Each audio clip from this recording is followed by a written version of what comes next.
Hands-free mode is one of the most convenient features in the Amazon Alexa app, allowing you to activate Alexa with your voice without touching your device when it suddenly stops responding. However, simple tasks like setting reminders, asking questions, or controlling smart home devices can become frustrating. So let's go to see how to fix Alexa hands-free on Amazon.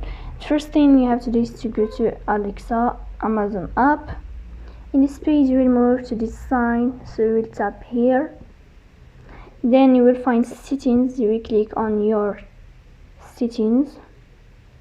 In this page of settings you will find this window of Alexa app settings, so you will tap here, and then in this page what we will have is hands-free. You will find Alexa hands-free. You will tap to enable this feature, and then you click on turn on, and then here you will click allow only while using the app, so you will tap here